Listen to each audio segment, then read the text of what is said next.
NDA के साथी स्वागत करना चाहते हैं वो आगे आ सकते हैं, और बाकी भी जो फिर पार्टी के वरिष्ठ नेता भी स्वागत करना चाहते हैं वो आगे आ सकते हैं। एनडीए के वरिष्ठ नेता राष्ट्रपति भवन की ओर भी इसके बाद जाएंगे, तो एनडीए के साथी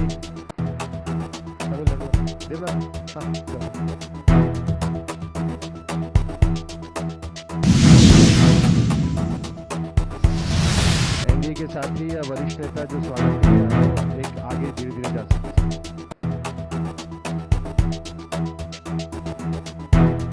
एनडीए संसदीय दल की बैठक पे ऐतिहासिक बैठक है और प्रधानमंत्री के तौर पर चुना गया है।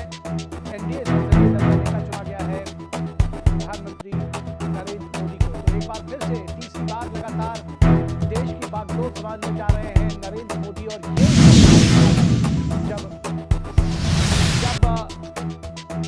सभी दलों ने सर्वसम्मति से, एनडीए से जुड़े सभी घटक दलों ने सर्वसम्मति से नरेंद्र मोदी को अपना नेता चुना है।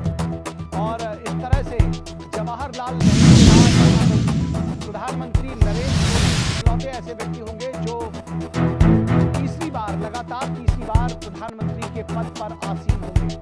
हमारे संवाददाता शैलेंद्र मिश्रा इस पूरी खबर पर बातचीत करने के लिए हमारे साथ। शैलेंद्र, कितना बड़ा ऐतिहासिक पल है और किस तरह से देखते हैं इस एनडीए की बैठक को? तमाम जो आशंकाएं थी वो खारिज हुई हैं, तमाम जो संभावनाएं इंडी गठबंधन के लोग तलाश रहे थे उनको धक्का लगाया है आज न सिर्फ एनडीए गठबंधन के तमाम नेताओं ने बल्कि प्रधानमंत्री ने स्वयं।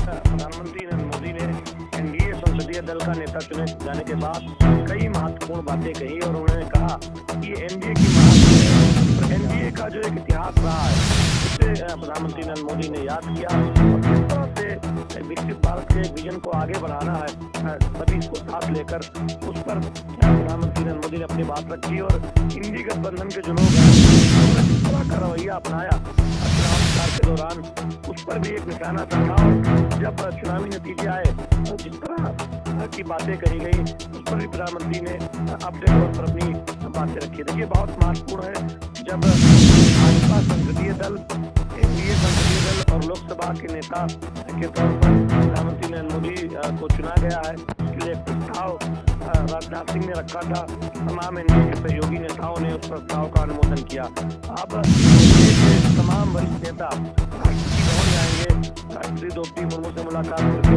सरकार बनाने का दावा पेश किया जाएगा। प्रधानमंत्री नरेंद्र मोदी की अगुवाई में एनडीए का एक दल राष्ट्रपति भवन जाएगा, इस बात की जानकारी दी गई है।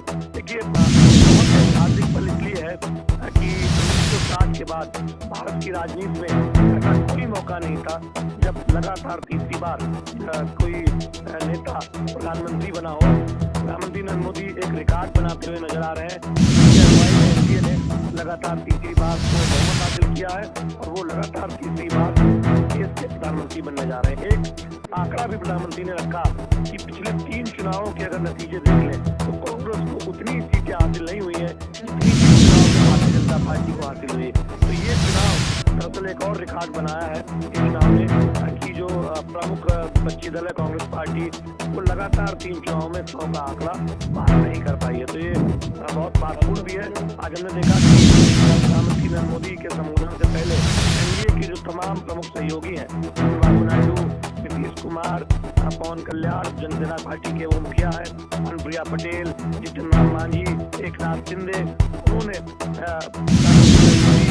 को एनडीए का संसदीय दल का नेता बनाने जाने के प्रस्ताव का अनुमोदन किया और एक स्वर में सभी ने प्रधानमंत्री नरेंद्र मोदी की अगुवाई में देश को आगे ले जाने की बात कही। तो एक तरह से हम कह सकते हैं कि आज प्रधानमंत्री ने अगले 10 साल के एनडीए के विजन को भी सामने रखा। हम जानते हैं कि प्रधानमंत्री अक्सर 25 वर्षों के भारत के विजन की बात करते रहते हैं, उसका भी उन्होंने जिक्र किया कि कैसे दुनिया में जो साख बढ़ी है उसको और आगे बढ़ाया जाना है। तो निश्चित तौर पर आज हम महत्वपूर्ण बिंदुओं पर प्रधानमंत्री नरेंद्र मोदी ने फोकस किया है। जी, निश्चित तौर पर। और ये जो तस्वीरें हैं ये भी बेहद महत्वपूर्ण है जो इस वक्त हमारे दर्शक अपने टीवी स्क्रीन पर देख रहे हैं। एक हुजूम सा उमड़ा है, जो घटक दल है उनके तमाम जो सांसद हैं, जो नेता हैं, वो उमड़े हैं प्रधानमंत्री को बधाई देने के लिए, उनके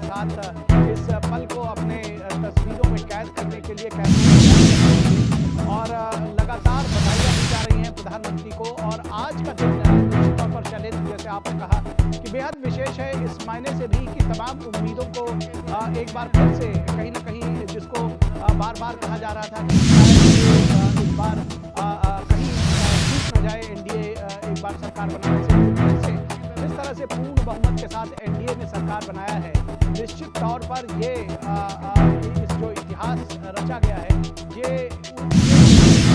गवाही देती है। ये जो तस्वीरें हैं निश्चित तौर पर। शैलेंद्र, आपसे ये भी जानना चाहेंगे कि अब इसके आगे की क्या कार्रवाई होगी, राष्ट्रपति से कब मिलने के लिए जाएंगे और आगे की प्रक्रिया कैसे चलेगी? देखिए, एनडीए के नेतागण, प्रमुख नेतागण अब से थोड़ी देर बाद प्रधानमंत्री नरेंद्र मोदी की अगुवाई में राष्ट्रपति भवन जाएंगे दावा पेश करने के लिए। इस बात की औपचारिक जानकारी इस समारोह के खत्म होने के बाद दी गई है। तो अब से थोड़ी ही देर बाद हम देखेंगे राष्ट्रपति भवन एनडीए का प्रतिनिधिमंडल पहुंचेगा, जहां औपचारिक तौर पर प्रधानमंत्री नरेंद्र मोदी सरकार बनाने का दावा पेश करेंगे। तो बहुत महत्वपूर्ण है। हम जानते हैं कि एक तारीख सामने आ रही है, 9 तारीख को शाम को 6 बजे प्रांगण में शपथ ग्रहण समारोह हो सकता है। तो प्रधानमंत्री ने आज अपने संबोधन में ये भी कहा कि लोग इस बात का ध्यान रखें कि इधर उधर से सांसदों को ये कहा कि एक ब्रेकिंग न्यूज से देश नहीं चलता है और सांसद इस बात का ध्यान रखें कि कोई फोन करेगा उसे वेरीफाई करें। इस तरह से सांसदों को भी प्रधानमंत्री नरेंद्र मोदी ने सीख दी। ये बहुत महत्वपूर्ण जानते हैं कि अब एक जो सरकार गठन की प्रक्रिया है उसमें नेता चुने जाने की प्रक्रिया पूरी हो गई है। अब सरकार बनाने का दावा पेश करने के लिए मतलब थोड़ी देर बाद राष्ट्रपति पहुंच जाएगा और उसके बाद आमंत्रण होगा और समारोह भी देखेंगे संभवतः 9 तारीख को शाम को 6 बजे। नए संकल्प भी आज लिए गए। प्रधानमंत्री ने अपने नए संकल्पों को भी दोहराया और साथ में ये कहा कि आने वाले 10 वर्षों में, यानी कि आगे वो फिर 2 टेन्योर की बात कर रहे हैं। शैलेंद्र, इस बात को समझने की जरूरत है कि उन्होंने कहा कि आने वाले 10 वर्षों में गरीब कल्याण से लेकर सुशासन और गुड गवर्नेंस के लिए जो खड़े आखिरी आदमी तक योजनाओं का लाभ पहुंचे और उसके लिए काम करनी रहेगी सरकार। निश्चित तौर पर तमाम जो योजनाओं पर मोदी सरकार 10 सालों में आगे बढ़ी है, मुद्रा योजना हो या फिर महिलाओं को एम्पावर बनाने की योजनाएं हैं, उसका प्रधानमंत्री नरेंद्र मोदी ने किया। यानी संकेत बहुत स्पष्ट है कि एक तरफ ग्लोबल स्तर पर भारत बड़ा पावर बने, उसको लेकर जो सफल विदेश नीति है उसको आगे बढ़ाने का काम होगा। तो दूसरी तरफ जो कमजोर वर्ग है, जो वंचित वर्ग है, उनको सशक्त बनाने का काम किया जाएगा। 10 वर्षों में किया गया है, उस रफ्तार को और आगे तेजी से ले जाया जाएगा। हम जानते हैं कि प्रधानमंत्री ने एनडीए की जो एक पिछले दशकों का इतिहास रहा, तमाम पूर्व नेताओं को याद किया, शरद यादव हो, एनडीए के जो पूर्व सहयोगी तमाम रहे, उनके योगदान को याद किया। तो दिखा था कि एनडीए किस तरह से एकजुट होकर आगे बढ़ेगा। उस पर प्रधानमंत्री नरेंद्र मोदी ने बहुत एक तरह से कहे कि आगे का एक खाका सामने रखा है। जी, निश्चित तौर पर जैसा कि मैंने कहा कि कुछ नए संकल्प भी लिए शैलेंद्र, उसके बारे में भी बताएं, क्योंकि आने वाले जो 5 वर्ष हैं कम से कम अगली जो सरकार है, और प्रधानमंत्री ने जो 10 वर्षों की बात कही उसका रोड मैप भी साफ संकेत दिए। प्रधानमंत्री ने साफ तौर पर कहा कि 24/7 वो हर दिन, हर समय, हर पल देश के लोगों के लिए उपलब्ध है। निश्चित तौर पर देखिए, प्रधानमंत्री नरेंद्र मोदी जाने जाते हैं बिना रुके थके, एक भी दिन उन्होंने छुट्टी नहीं ली है और ऊर्जा से वो काम करते हैं। हमने चुनाव प्रचार के दौरान देखा कि 200 से ज्यादा चुनावी जनसभाओं को उन्होंने संबोधित किया और लगातार उसके बाद वो समीक्षा करते रहे, सरकारी कामकाज करते रहे। तो वो प्रधानमंत्री नरेंद्र मोदी का जो एक हम देखते हैं कि तमाम मामलों में वो बहुत ही कार्यशील होकर फैसले लेते हैं और लगातार देश कैसे आगे बढ़े, देश के वंचित तबकों को कैसे सहारा मिले, पूरी अलग अलग योजनाओं पर काम करते रहते हैं। उसकी एक पूरी श्रृंखला है। निश्चित तौर पर हम देख रहे हैं कि उसकी एक झलक दिखाई देती है और आज उसी संकल्प को आगे बढ़ाने की बात प्रधानमंत्री नरेंद्र मोदी ने कही है। उन संकल्पों की बात जिसमें हम जानते हैं कि अगर तो भाजपा मुख्यालय प्रधानमंत्री ने कहा था भ्रष्टाचार खत्म करने का जो अभियान है वो और तेजी से आगे बढ़ेगा और साथ ही साथ जो कल्याणकारी योजनाओं में जो कसर रह गई, यानी अभी भी जो कुछ लाभार्थी छूट गए हैं उनको लाभ मिले, चाहे आवास योजना हो या नल के जरिए जल पहुंचाने की योजना हो, उन पर काम किया जाए। निश्चित तौर पर हमारे साथ में हमारे संवाददाता, हमारे सहयोगी राजेश राज भी जुड़े हुए हैं। शैलेंद्र आप हमारे साथ बने रहे। राजेश, जिस तरह से प्रधानमंत्री नरेंद्र मोदी ने और दल थे उनमें से भी कुछ लोगों ने सीधे हमला बोला इंडी गठबंधन के ऊपर और साफ तौर पर कहा कि रिजल्ट्स आने के बाद ऐसा लग रहा था जैसे जीत एनडीए की नहीं इंडी गठबंधन की हुई हो। उन्होंने साफ तौर पर कहा कि पिछले 3 बार के अगर पिछले 3 बार के कांग्रेस के रिजल्ट्स को मिला दिया जाए तो इस बार भी वो बीजेपी के बराबर नहीं पहुंच पाती, बीजेपी से कम रह जाती है। तो आपने देखा कि किस तरह से बात कर रहे हैं प्रधानमंत्री, किस तरह से जो एनडीए के दल है वो एकजुट है और कहीं ना कहीं जो आक्रामक रणनीति थी वो भी नजर आई। हमारे साथ शैलेंद्र जुड़े हुए। शैलेंद्र, यही सवाल आपके लिए है।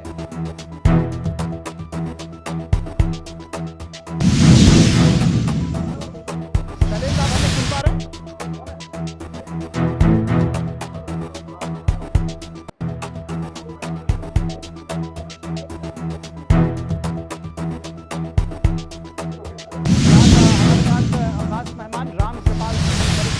वो भी हमारे साथ जुड़े हुए हैं। रामकृपाल जी, किस तरह से देखते हैं इस अवसर को, कितना ऐतिहासिक, कैसे आकलन करेंगे इन क्षणों का? आकलन करा करिए तो 4 तारीख के बाद से जो विपक्ष ने माहौल बनाने की कोशिश की, निश्चित तौर पर वह एक मायूसी का माहौल था। और आज जिस तरह से मोदी जी ने मैं कहूँगा बहुत अद्भुत और विलक्षण भाषण, एक नेता, किसी को कहते हैं नेता, जिसको 14 में जिस ऊर्जा के साथ बात कर रहे थे, ऊर्जा के साथ बात कर रहे थे, आज उससे भी ज्यादा ऊर्जा और विश्वास के साथ वो खड़े हैं और अगले 10 साल का की बात वो कर रहे हैं। वैसे तो 2-0 और मैं आज चंद्रबाबू नायडू ने जो भाषण दिया, मैं उसकी भी भूल प्रशंसा करता हूँ। और वो कहीं न कहीं चाहे नीतीश जी हो, जिन लोगों ने भी कहा, जिन लोगों ने माना सालों में बहुत बदला है और चंद्रबाबू नायडू भी विकास के पर्याय माने जाते हैं। उन्होंने अपने मुख्यमंत्री काल में जिस तरह से नई IT को जितना बढ़ाया, सारी चीजें आज लगा जो विपक्ष के कुछ लोग जो दीर्घ संतोषी होते हैं उनको लगा होगा कहीं आज जिस तरह से नेताओं ने मोदी के कार्यक्रमों की की और लंबे समय तक साथ चलने का जिस तरह से किया, तो मुझे लगता है कि आज विपक्ष फिर हताश हो गया होगा।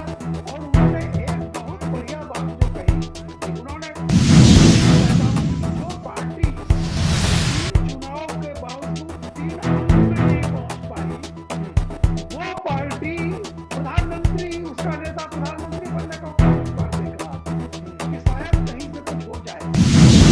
मोदी जी ने कहा कि 3 चुनाव की सीटें आपको मिली है, हमें इस बार जितनी सीट मिली है आप तीनों को जोड़ लीजिए, तब भी इतनी नहीं होती है। खैर ये बातें छोड़िए, मैं केवल आशावाद बहुत साफ था कि जो मोदी ने पकड़ी थी, जिस रास्ते पर गए थे, उस रास्ते पर और तेज रफ्तार से इस देश को ले जाएंगे। और निश्चित रूप से मोदी जी की तरफ से कहा रिजल्ट आने के बाद शायद ही कोई ऐसा रास्ता हो जिसका फोन मोदी जी के पास नहीं आया हो। और एक बात और बता दूं, चुनाव से पहले भी तमाम लोगों के रास्ते थे मोदी के पास यात्राओं के लिए। तो आप सोचिए, दुनिया को एक विश्वास था कि आएगा तो मोदी। जी, निश्चित तौर पर आज का जो भाषण रहा उसमें जैसे कि आपने कहा कि ऐतिहासिक था। प्रधानमंत्री ने अपनी नेतृत्व क्षमता का जो परिचय दिया, अपने संकल्पों का जो परिचय दिया, नए संकल्प भी गढ़े गए। आज रामकृपाल जी, उन्होंने साफ तौर पर कहा कि देशवासियों के लिए मैं 24/7 हर क्षण हर पल उपलब्ध हूँ। आज का उनका कहीं से 20 से ज्यादा ऊर्जावान वो लग रहे थे उनके भाषण में।